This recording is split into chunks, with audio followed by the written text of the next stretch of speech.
नमस्कार दोस्तों, devotional web के इस अंक में आपका पुनः स्वागत है। आज का जो टॉपिक है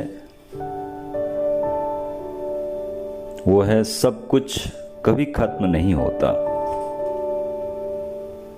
जी हाँ, जीवन की सभी परिस्थितियों पर व्यक्ति का नियंत्रण नहीं होता।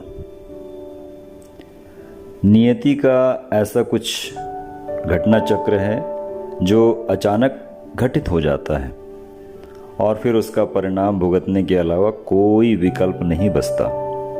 जैसे दुर्घटना में किसी का अंग भंग हो जाना, किसी अपने प्रियजन का विछोह छूट जाना, फिर व्यापार में सब कुछ डूब जाना। ऐसा कुछ भी होने पर लगता है जैसे सब कुछ बिखर गया, सब खत्म सा हो गया है। इन परिस्थितियों में व्यक्ति के मन में तरह तरह के सवाल उठते हैं कि अब क्या करेंगे, कैसे होगा, आखिर हमारे ही साथ ऐसा क्यों हुआ। इस तरह के बहुत सारे प्रश्न मन में गहरी निराशा पैदा कर देते हैं। हम भीतर से टूट जाते हैं, बिखर जाते हैं। लेकिन ऐसी स्थितियों में भी जीवन में आगे बढ़ने के रास्ते होते हैं। आपने कभी जॉन मिल्टन की चर्चित पंक्ति पढ़ी हो, सब कुछ खत्म नहीं हुआ है, इसलिए जो बचा है पहले उसे संभालिए, संवारिए और जीवन की नई शुरुआत कीजिए, क्योंकि समय कभी नहीं रुकता।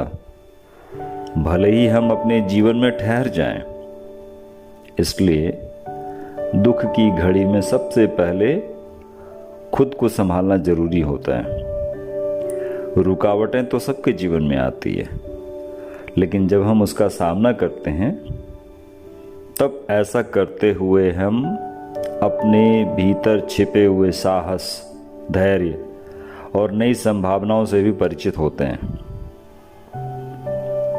दुनिया में जिन्होंने भी सफलता पाई, जितने भी लोग सफल हुए, उनके रास्ते आसान नहीं थे। महिला अधिकारों का जो है उनके संघर्ष के लिए, या मूक बधिर महिला हेलन किलर का आपने नाम सुना हो, कितनी संघर्ष किया उन्होंने। वैज्ञानिक स्टीफन हॉकिंस, सबने देखा था, पूरे शरीर से वो लाचार हो गए थे, उसके बावजूद उन्होंने कितनी सारी चीज़ों का अनुसंधान किया। लेखिका जेके रॉलिंग,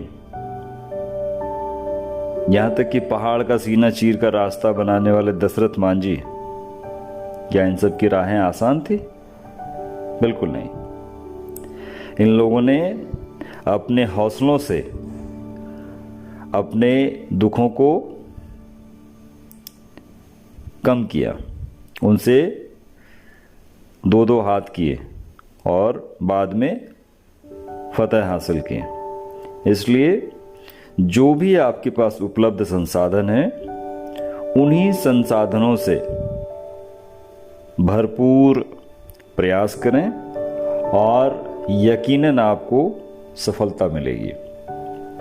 इसलिए आप कभी भी हार नहीं माने और अपने पथ पर कर्मठ होकर आगे बढ़ते रहें। सफलता जरूर मिलेगी। जय गुरुदेव, जय श्री कृष्ण।